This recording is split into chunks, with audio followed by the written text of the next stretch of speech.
Speaker కి అందరికి తెలిపిన ధన్యవాదాలు. ఎస్పెషల్లీ ఈ రోజు శ్రీ కాళహస్తీశ్వర స్వామి జ్ఞాన ప్రసూనం అమ్మవారిని దర్శనం చేసుకోవడం జరిగింది. ఎస్పెషల్లీ ఈ రోజు మేము రావడానికి ప్రధాన కారణం ఏంటంటే ఈ 21వ తేదీ నుంచి దగ్గర దగ్గర 4వ తారీఖు వరకు జరగబోయే ఉత్సవాల్లో జరిగే ఏర్పాట్ల గురించి కానీ, ఇవ్వాల్సిన పోలీస్ ప్రొటెక్షన్ గురించి కానీ, భక్తులందరూ కూడా ప్రశాంతంగా ఆ దేవదేవుని దర్శనం చేసుకొని ఆశీస్సులు తీసుకుని తిరిగి వాళ్ళకి వెళ్ళి సంతోషంగా వెళ్ళాలని ఒకే ఒక ఉద్దేశంతో గౌరవ ముఖ్యమంత్రి వర్యులు చంద్రబాబు నాయుడు గారి ఆదేశాల మేరకు ఇక్కడికి రావడం జరిగింది. ఇక్కడికి వచ్చి ఇక్కడ చాలా క్లియర్ గా అన్ని విషయాలు కూడా చూడడం జరిగింది.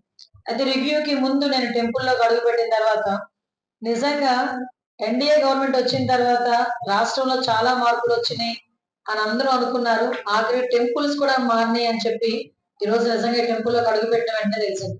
అంటే టెంపుల్ ని కూడా శుద్ధి చేయటం, టెంపుల్ అది ఒక ఏదో ఆచారంలా కాకుండా నిజంగా ఇది మా అవసరం, ఇది మా తాలూకా పూర్వజన్మ సుకృతం అని భావించి ఇక్కడున్న భక్తులందరూ కూడా టెంపుల్ శుభ్రం చేయడం ఒకేటైతే ఆ టెంపుల్ సుందరీకరణ గురించి కానీ, ఆ టెంపుల్ ప్రాశస్త్యం కనిపించడానికి వచ్చిన భక్తులందరికీ కూడా కనిపించడానికి ఏర్పాటు చేసిన ఏర్పాట్లు కానీ, ఒకసారి టెంపుల్లోకి వెళ్ళేసరికి ఒక పాజిటివ్ వైబ్, ఎప్పుడు టెంపుల్లో పాజిటివ్ వైబ్ ఉంటుంది. కానీ మనం దాన్ని ఇంకొంచెం ఆధునీకరించిన తర్వాత దాని సాంప్రదాయబద్ధంగా తీర్చిదిద్దిన తర్వాత వచ్చే ఆ పాజిటివ్ వైబ్ ఏదైతే ఉందో అది ప్రతి ఒక్క భక్తులు కూడా ఈ రోజు వాళ్ళు స్వయంగా అనుభవించే పరిస్థితి ఈ రోజు కనిపిస్తాం. ఈ రోజు అదే క్రమంలో ఈ రోజు నేను ఇక్కడికి వచ్చి కూర్చొని ఈ రోజు రివ్యూ చేసిన తర్వాత మాక్సిమం ఆల్రెడీ 4 మినిస్టర్స్ కూడా ఇక్కడికి వచ్చి రివ్యూ చేస్తున్నారు. మన ఇన్ఛార్జ్ మినిస్టర్ గారు అనగా సత్యప్రసాద్ గారు కానీ, ఎండోమెంట్ మినిస్టర్ గారు కానీ అందరూ కూడా ఆ రోజు ప్రిలిమినరీ మీటింగ్ కూడా పెట్టున్నారు. ఈరోజు ఎస్పెషల్లీ ఎటువంటి అవాంఛనీయ సంఘటనలు జరగకూడదు, ముఖ్యంగా భక్తులకు ఎటువంటి ఇబ్బంది కలగకూడదు, అతి ముఖ్యంగా సామాన్య భక్తులకి ప్రయారిటీ ఇవ్వాలి. దర్శనంలోనే సర్వదర్శనంకి వచ్చిన సామాన్య భక్తులకి మిగతా రాష్ట్రాల నుంచి ఇక్కడికి వచ్చిన భక్తులకి ఎక్కడా కూడా ఎటువంటి అసౌకర్యం కలగకుండా వాళ్ళకి పెద్దపీట వేస్తూ వాళ్ళ దర్శనమే పెద్దపీటగా భావించి ఈ రోజు చాలా చిన్న చిన్న మార్పులు చేయడం జరిగింది. ఎందుకంటే ఇందాక సోదరుడు చెప్పాడు 50 రూపాయల టికెట్ తీశారంటే 50 రూపాయల టికెట్ ఎందుకు తీసామనే విషయాన్ని కూడా మీకు చెప్పాలి. లాస్ట్ 5 years తాలూకా ఫ్లో చూసాం. ఫ్లో చూస్తే ఒకసారి భక్తులు వచ్చే క్రమం చూస్తే లాస్ట్ 5 సంవత్సరాల నుంచి మీకు ఇదే 50 రూపాయలు, అదేవిధంగా 200 రూపాయలు, 500 రూపాయలు ఉంది. సో సామాన్య భక్తులు అంటే మనకి ప్రీ దర్శనం చూస్తే 45,000 మంది ఉన్నారు, 200 రూపాయలు చూస్తే 5,000 మంది ఉన్నారు, 500 రూపాయలు చూస్తే ఒక 10,000 మంది ఉన్నారు. అంటే ఈ క్రమంలో లాస్ట్ 4 సంవత్సరాల నుంచి కూడా ఇక్కడ భక్తులు వస్తున్నారు. ఈ మూడింటికి 3 లైన్లు ఇచ్చి ఒకేసారి 45,000 మందికి వెళ్లే వాళ్ళకి కూడా ఒకటే లైన్ ఇస్తే కంపల్సరీగా వాళ్ళకి దర్శనం లేట్ అవుతుంది, దర్శనానికి వెళ్లే వాళ్ళు కూడా ఇబ్బంది పడతారు. కాబట్టి 50 రూపాయల టికెట్ ని రద్దు చేసి సామాన్య భక్తులకి ఆటంకం కలగకుండా ఉండడానికి ఫ్రీ దర్శనం 2 లైన్లో ఈ రోజు పెట్టడానికి సిద్ధపడింది. అదేవిధంగా యాజ్ యూజువల్ గా 200 రూపాయలు ఉన్న టికెట్ 250 రూపాయలు చేస్తున్నాం, 500 రూపాయలు ఉన్న టికెట్ 500 రూపాయలు. ఎవరైతే విఐపీస్ ఎవరైతే ఉన్నారో వాళ్ళు కూడా వచ్చే దర్శనాల టైమింగ్స్ కూడా చాలా క్లియర్ గా ఈఓ గారు డిపార్ట్మెంట్లు అందరూ కూడా మెన్షన్ చేస్తున్నారు. విఐపి దర్శనాలు వచ్చారు కదా అని సామాన్య భక్తుల దర్శనాలు ఎక్కడ ఆపరు. సామాన్య భక్తుల దర్శనాలు ఎర్లీ మార్నింగ్ 2 o'clock నుంచి నెక్స్ట్ డే మళ్ళా దర్శనాలు ఆగినంత వరకు కూడా కంటిన్యూగా సామాన్య భక్తులకి సర్వదర్శనం జరుగుతూనే ఉంటుంది. విఐపి బ్రేక్ ఇచ్చిన అప్పుడు విఐపి వెళ్తుంటారు, వాళ్ళతో పాటు మళ్ళీ సామాన్య భక్తులు వెళ్తూనే ఉంటారు. అంటే ఇక్కడ ఏంటంటే ఎక్కడ కూడా మీరు ఇప్పుడు మొన్నటి వరకు 73,000 హైయెస్ట్ వచ్చారు శ్రీకాళహస్తికి శివరాత్రులకి చూసుకుంటే, లాస్ట్ 5 years చూసుకుంటే.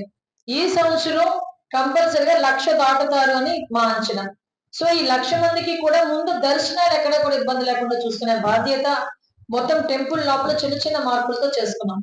అదేవిధంగా టెంపుల్ క్యూ లైన్ లో ఉండే వాళ్ళకి బిస్కెట్లు, ఈసారి వాటర్ ప్యాకెట్స్ కాదండి, వాటర్ బాటిల్స్, అదేవిధంగా మజ్జిగ పంపిణీ చేసే విధంగా, చిన్నపిల్లలకి కూడా బిస్కెట్స్ అవి పంపిణీ చేసే విధంగా కూడా ఈరోజు ఆలయ సిబ్బంది అదేవిధంగా అందరు అధికారులు కూడా చర్యలు తీసుకున్నారు.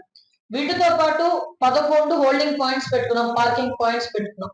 ఈ 11 పార్కింగ్ పాయింట్స్ దగ్గర కూడా సీసీ కెమెరాలు, అక్కడ అదేవిధంగా ఒక కమాండ్ కంట్రోల్ రూమ్, అక్కడ ఒక ఎంక్వైరీ సెంటర్, అక్కడ ఒక పోలీస్ ఏర్పాటు చేసుకొని వాళ్ళకి ఎటువంటి ఇబ్బంది లేకుండా మీరు అబ్జర్వ్ చేసుకుంటే ఏరియా కూడా మహా అయితే 700 కిలోమీటర్ల దూరంలోనే హైయెస్ట్ డిస్టెన్స్ ఉన్న ట్రాఫిక్ పాయింట్ ఉంది.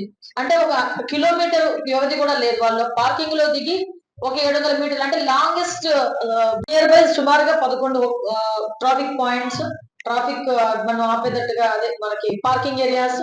ప్రతి పార్కింగ్ ఏరియాలోని కూడా ఒక అంబులెన్స్ లో ఆక్సిజన్ సిలిండర్ దగ్గర నుంచి కంపల్సరీగా ఒక అసిస్టెంట్ అందరూ ఉండేటట్టుగా విత్ మెడిసిన్, అదేవిధంగా స్ట్రక్చర్స్. మేము ఎందుకు ఈ మాట చెప్తున్నామంటే ప్రతిదీ ఎంత కూలంకషంగా ఎంత గ్రౌండ్ లెవెల్ వరకు ఆలోచించి మేము చేస్తున్నామని చెప్పడానికి మీకు ఈ విధంగా చెప్తున్నాం. వీటితో పాటు వచ్చిన భక్తులందరూ కూడా ఆ దేవదేవుని ఆశీస్సులు తీసుకున్న తర్వాత ఏ దేవుడి దగ్గర ప్రసాదం గురించి ఆలోచిస్తాం. ఆ ప్రసాదం కూడా ఎక్కడో ప్రసాదం కౌంటర్లు వేరే వేరేగా పెట్టి మళ్ళా అక్కడికి వెళ్ళి అదంతా రద్దీ కాకుండా వేరే మీ కౌంటర్లు ఏర్పాటు చేసుకొని ప్రసాదం ప్రతి ఒక్క భక్తుడికి ఒక ప్రసాదం ఫ్రీగా ఇచ్చేటట్టుగా. ఇంతకు ముందు 15 రూపాయలు ఎంతో ఛార్జ్ చేసుకునే వాళ్ళు, అలాంటిది ఏం లేకుండా ఈసారి ఫ్రీగా లడ్డు ఇచ్చేటట్టుగా. అదే విధంగా మన కొత్త సాంప్రదాయం తెరలేపారు అన్ని రోజులు కూడా. కొత్త సాంప్రదాయం తెరలేపారు మా సోదరులు ఎమ్మెల్యే గారు. వచ్చిన ప్రతి ఆడబిడ్డకి కూడా మా ఇంటికి వచ్చిన ఆడబిడ్డని మేము ఎలాగైతే సత్కరించి పంపించుకుంటామో తాంబూలం ఇచ్చి, అలాగే ఆలయానికి వచ్చిన ప్రతి ఆడబిడ్డకి కూడా ఒక బ్లౌజ్ పీసు, పసుపు, కుంకుమ, గాజులు, థ్రెడ్ అన్ని కలిపి ఇవ్వడానికి ఈరోజు గౌరవ ఎమ్మెల్యే గారు కూడా దానికి సిద్ధపడటం ఒక మంచి పరిణామం కింద భావించాలి. దాన్ని అది కూడా భక్తులందరూ కూడా అది కూడా మనం హ్యాపీగా స్వీకరించి వెళ్ళొచ్చు. అంటే ఒకటే కోరుకుంటున్నాను, ఎంతో భయ ప్రయాసాలకు వచ్చి ఇక్కడికి వచ్చి మనకి శ్రీకాళహస్తి స్వామిని ఒక్కసారి దర్శనం చేసుకుని వెళ్దాం అనుకున్న ప్రతి ఒక్కరు ఇక్కడికి వచ్చి ఆయన దీవెనలు వీలు తీసుకొని వీళ్ళ ఆశీర్వాదాలు మాకిచ్చి వెళ్ళాలని మాత్రం కోరుకుంటున్నాను నేను. ఈ విషయంలో ఎక్కడ కూడా ఎటువంటి శానిటేషన్ విషయంలో కానీ, హెల్త్ విషయంలో కానీ డిపార్ట్మెంట్ వాళ్ళు, మున్సిపల్ కార్పొరేషన్ వాళ్ళు ప్రతి ఒక్కరు కూడా ఇన్వాల్వ్ అవుతున్నారు. ఫైర్ డిపార్ట్మెంట్ వాళ్ళు కూడా ఇన్వాల్వ్ అవుతున్నారు. ముఖ్యంగా పోలీసులకు సంబంధించి ఒక 3 డ్రోన్స్ ని ఆల్రెడీ టెంపుల్ వాళ్ళు ఒక 2 డ్రోన్స్, మేము ఒక డ్రోన్ కూడా పెట్టుకున్నాం. 2 డ్రోన్స్, అదే విధంగా సుమారుగా ఒక 300 వరకు సీసీ కెమెరాస్ ని వీటన్నిటికీ కూడా ఇదే బిల్డింగ్ లో కమాండ్ కంట్రోల్ రూమ్ కూడా ఏర్పాటు చేసి 24/7 ఈ బ్రహ్మోత్సవాలు జరిగే ప్రతి రోజు కూడా 24/7 మానిటరింగ్ లో పెట్టుకుంటారు. మా వాళ్ళు కూడా ఒక 2 days బిఫోరే మళ్ళీ ఒకసారి ట్రయల్ రన్ కూడా వేస్తారు. ఎక్కడైనా నేరో పాయింట్స్ ఏదైనా ఉన్నాయా, ఎక్కడైనా జనాలందరూ కూడా క్లమ్సీగా ఉండే పరిస్థితులు ఏమైనా ఉన్నాయా, అలాంటి ఏరియాస్ కూడా చూసుకొని ముందే వాటికి సంబంధించిన ప్రికాషన్స్ కూడా తీసుకుంటారు. టీం కూడా ఎవరైతే పోలీస్ టీం కూడా ఒక్కొక్క పార్కింగ్ ఏరియాలో కూడా కొంతమంది టీం ని అక్కడ కూడా మేము పెడతాం. అదేవిధంగా క్యూ లైన్స్ లో కూడా ఎక్కడ కూడా ఇబ్బంది లేకుండా చూసుకునే బాధ్యత కూడా తీసుకుంటున్నాం. ఎక్కడ కూడా భక్తులకు ఇబ్బంది కలిగేటట్టుగా గాని, ఎటువంటి అవాంఛనీయ సంఘటనలు జరగకుండా గాని ఈ రోజు మేము చాలా పగడ్బందీగా మేమందరం కూడా ఏర్పాట్లు చేసుకున్నామని మీ అందరికీ తెలియజేసుకుంటూ, ముఖ్యంగా 27వ తారీఖున కూడా ఏదైతే గౌరవ ఎమ్మెల్యే గారు ప్రామిస్ చేసినట్టుగా ఆ రోజు ప్రతి ఒక్కరికి కూడా ఫ్రీ దర్శనం కూడా ఏర్పాటు చేసినందుకు ఈఓ గారికి నేను ప్రత్యేకంగా కృతజ్ఞతలు తెలియజేసుకుంటున్నా. అదేవిధంగా ఈరోజు ముఖ్యంగా విఐపి పాస్లు ఉన్న వాళ్ళు విఐపి పాస్ కూడా ముందే చెప్తున్నామండి. విఐపి పాస్ ఎవరైతే తీసుకొని ఒక్కసారి టెంపుల్ లోపలికి వెళ్ళి దర్శనం చేసుకుంటారో ఆ విఐపి పాస్ వాళ్ళ దగ్గర నుంచి మేము తీసేసుకుంటాం. ఎందుకనంటే ఇది ఏమవుతుందంటే రిప్యుటేషన్ అవుతుంది. ఆ విఐపి పాస్ తో మళ్ళా వస్తున్నారంట. ఇదే రిప్యుటేషన్ చాలా మంది జరుగుతుందని గౌరవ బీజేపీ సభ్యులు కూడా మాతోని చెప్పడం జరిగింది. దాని వాళ్ళ సూచనల మేరకు కూడా వాళ్ళు మళ్ళీ తిరిగి అంటే ఈరోజు కాళహస్తి స్వామి రాష్ట్రంలో ఉన్నాయి కాదు, పలు రాష్ట్రాల్లో అందరూ కూడా భక్తులు ఉంటారు, అందరికీ దర్శనం కావాలి.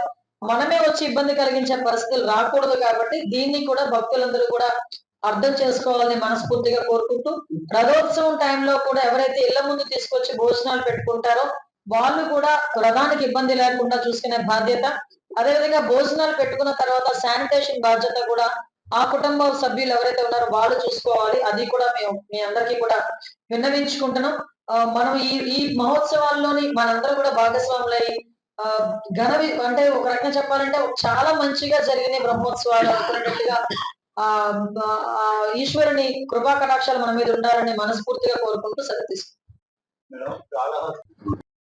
ఇప్పుడు మీరు నా దృష్టికి తీసుకొచ్చారు కాబట్టి నేను ఇమీడియట్ గా ఏర్పాటు చేస్తానండి. ముందు మీకు అవుట్ పోస్ట్ ఒకటి ఏర్పాటు చేస్తాము. అప్పుడే పెట్టుకుని కూర్చున్నారు మా అవుట్ పోస్ట్ ముందు ఇమీడియట్ గా ఒకసారి పెట్టుకుందామంటే అవుట్ పోస్ట్ పెట్టుకున్న తర్వాత అంటే ఎక్కువ మంది ఫ్లో ఉంటే కదా అవుట్ పోస్ట్ ఉండాలి ఇక్కడ డెఫినెట్ గా. అవుట్ పోస్ట్ ఒకటి ఏర్పాటు ఓకే. అది సరిపోదు. ఏడున్నారు ఓకే, స్ట్రెంత్ తక్కువ ఉన్నారు అంతేనా? మీకు పిలిగ్రిమ్స్ ఎక్కువ ఉండే చోట స్ట్రెంత్ తక్కువ ఉంటే మంచిది కాదు, కంపల్సరీ పెంచుతాం. ఓకే, ఇందాక సోదరులు చెప్పినట్టుగా ఏదైతే ఒక వే పెట్టుకున్నామో, ఒక సిస్టమ్ పెట్టుకున్నాము, ఆ సిస్టమ్ ని డివైడ్ చేయడానికి ఈ రేపు నేను వచ్చినా నా కుటుంబ సభ్యులు వచ్చినా కూడా డివైడ్ చేయడానికి లేదు. ఒక స్లాట్ బుక్ చేసుకున్నాం. ఇప్పుడు ఫర్ ఎగ్జాంపుల్ విఐపీస్ వచ్చారండి, మేము విఐపీ ఒక పాస్ అథారిటేటివ్ గా ఈవో గారు ఇస్తారు. ఆ ఇచ్చిన పాసులు ఎన్ని ఉన్నాయో అంతమందికి దర్శనం అవుతుంది. ఇంతకు ముందు విషయాలన్నీ వద్దు, మళ్ళీ ఏమొచ్చినా మా వాళ్ళే మీరు అందరూ బ్లేమ్ చేస్తారులేండి, ఏమంటే మేమే కదా లోపల. కానీ నేను తప్పుగా అనుకోకండి. జనరల్ గా నిజమే మీరు అన్నది కాక ప్రాబ్లం రాదు. ఎందుకంటే విఐపి టికెట్ మేము తీసుకున్న తర్వాత ఆ విఐపి టికెట్ మేము జస్ట్ షేర్ చేయడము, పంచింగ్ చేయడము చేసేస్తాం. ఇప్పుడు వాళ్ళ దగ్గర పెట్టుకున్నా మళ్ళీ రిప్యుటేషన్ అయింది అన్న ఫీలింగ్ వస్తుంది. సో అది కూడా లేదు. కంపల్సరీ ఒక్కసారి మీరు విఐపి టికెట్ తీసుకున్నారండి, లోపలికి వెళ్ళారు, దర్శనం చేసుకున్నారు, అంతే అయిపోయింది, అక్కడతో క్లోజ్. మళ్ళీ ఆ పర్సన్ కూడా మళ్ళీ రారు ఇటువైపు.